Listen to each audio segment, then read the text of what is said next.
Yo, what's going on with y'all? It's your boy NeoXO here to talk about Black Clover episode 158. This episode was absolutely amazing and I enjoyed every single minute of it. And I think that everyone pretty much enjoyed this episode. Like, the whole entire Black Clover community is absolutely hyped right now and everyone is loving Black Clover right now. If you're not subscribed already, make sure to subscribe to the channel because you don't want to miss out on anything Black Clover related. And with that being said, let's hop right into the review.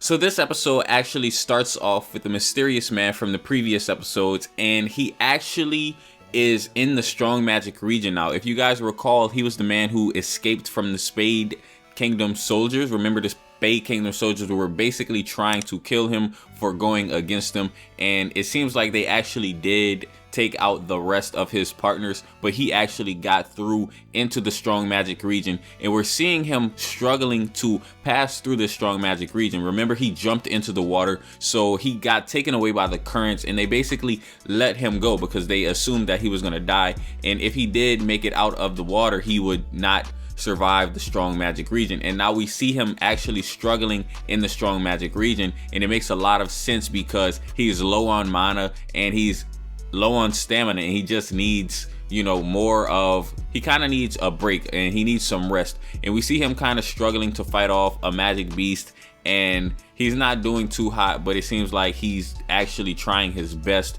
And right after that, we get the new opening, Black Clover opening 13. I actually do plan on making a separate video about the opening, so subscribe if you want to see that. But talking about it a little bit here in this review, basically my thoughts on this opening is that Black Clover has never had a bad opening up until this point, and it still does not have a bad opening. This opening is absolutely amazing and I actually like it a lot. I really like the song that goes with the opening, and the opening visuals are actually really good, very well animated. And one thing I do have to say, this opening does contain a lot of spoilers, but like I said, I'll touch on that more whenever I make a separate video on this opening. But overall, I really enjoyed the opening. I really like how they animated the Dark Triad in that opening, and the opening absolutely was amazing. After the opening plays, we then see Lutopetchika talking to the mages from the Clover Kingdom, and basically what they're speaking about at this meeting is they're saying what's going on with the Spade Kingdom.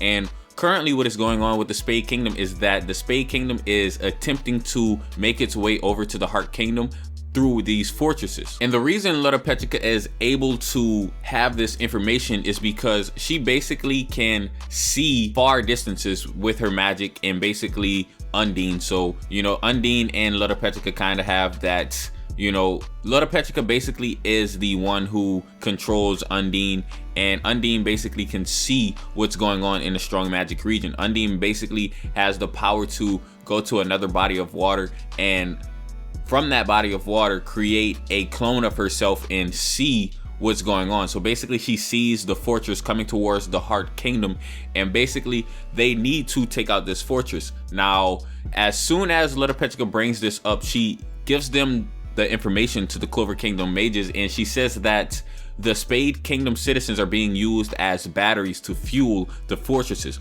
because as we know, the strong magic region is very hard to get through, and Asta basically has a feat in this episode with the strong magic region. So once Asta hears the information that the Spade Kingdom citizens are being used as batteries and basically they're being killed, he immediately hops onto the Demon Slayer sword before Lutopetchika even has a chance to finish telling him the plan, and he absolutely flies as fast as he can straight through the strong magic region. And that's definitely a feat because we see the mysterious mage at the beginning of the episode having a very tough time making it through the strong magic region, yet we see Asta just flying straight through it on his Demon Slayer sword. Now, this is a very epic moment. I definitely enjoyed this moment in the manga, and I definitely enjoyed it in this episode. Like, seeing Asta flying on his Demon Slayer sword, even though he doesn't have any mana, and even though he is notoriously known for not being able to fly on a broom like the other mages, you know, at the Magic Knight's entrance exam. Now he can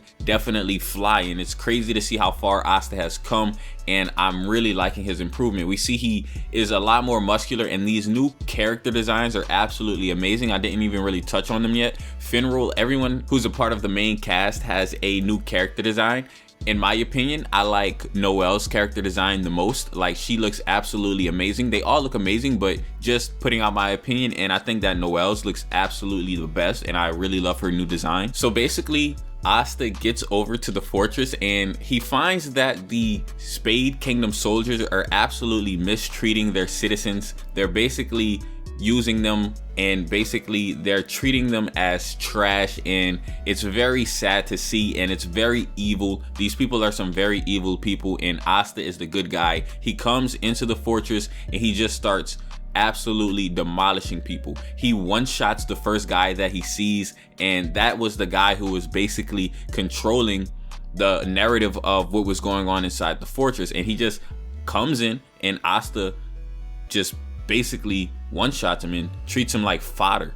After Asta deals with that one guy, he gets information from the citizens of the Spade Kingdom, and basically what they tell Asta is that they're from a town, and they basically got taken from their town in order to power this fortress, and basically they have to listen to the soldiers because the soldiers are so much stronger than them, and the people who got taken from the town don't even have very much strong attack spells. They're not able to use attack spells, and that's why the Spade Kingdom treats them as disposable. The Spade Kingdom absolutely runs on power, and that's kind of their whole philosophy over there in the Spade Kingdom. Basically, in the Spade Kingdom, if you're not powerful, you're nothing. So it was very cool to see Asta utilizing the technique that he learned how to use during his sparring with Gaja. We see in a previous episode, Asta used a black slash against Gaja, and in this episode, it was very cool to actually see him utilize that in combat. So he basically pulls out the Demon Dweller sword and he uses these black slashes,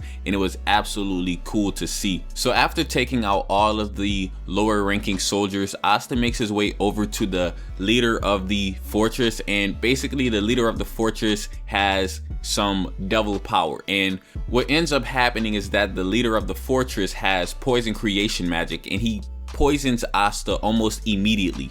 But that's when Asta pulls out the Demon Destroyer sword and he erases the poison creation magic, and then he proceeds to take out the leader of the fortress. So at that point, Asta has completed this mission of securing this fortress. After securing the fortress, that's when Noelle, Finral, and Mimosa arrive at this fortress, and they basically help with the aftermath of what just took place. Noelle used her Valkyrie dress, and she used a water spell to make it across the strong magic region with Mimosa and Finral, and as she stated in this episode, that's some hard stuff to do. So shout out to Noelle for actually being able to do that. We're seeing the fruits of her training in the Heart Kingdom.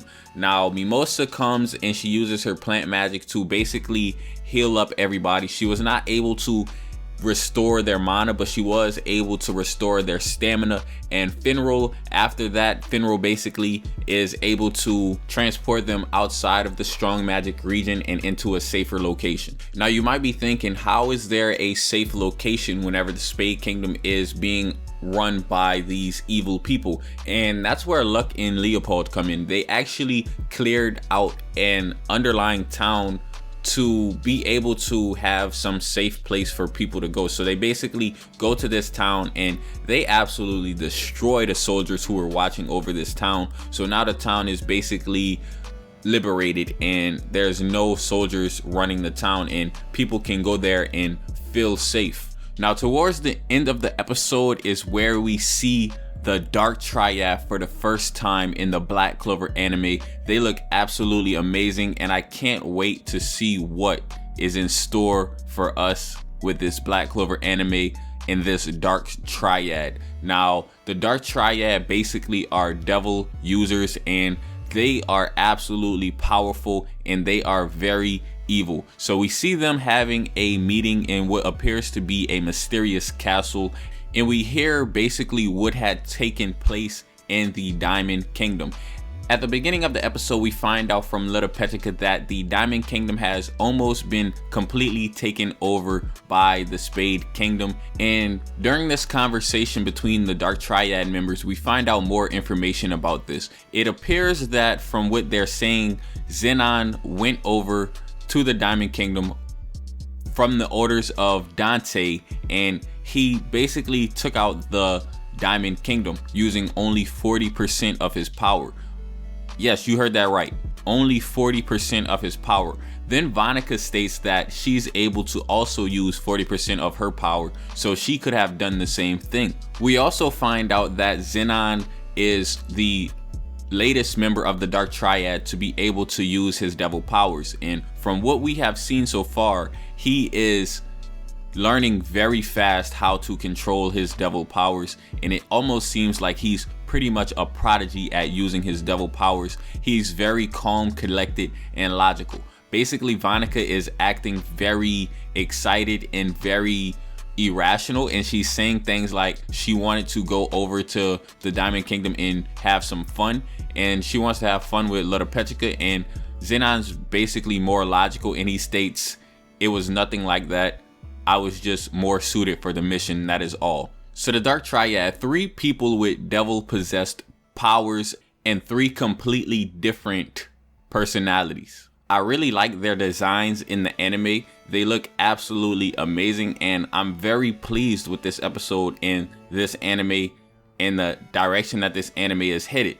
At the very end of the episode, we see the mysterious man actually make it into the Clover Kingdom, and we see him end up at Hage Village, and he basically is found by Sister Lily, and the only words that he was able to state before passing out was, "Lord, you know." So we're gonna have to wait and see what that's all about in a future episode, and yeah, that's basically where this episode ended off at. So yeah, for anyone wondering, this is all adapted from the Black Clover manga, and it is from chapter 129, 130, and 131 for anyone looking to get into the Black Clover manga. I definitely recommend it. It's a very good read. And yeah, that's basically all I have for you guys in this video. So hopefully you guys enjoyed this video, and if you did, go ahead and leave it a thumbs up, comment, and subscribe.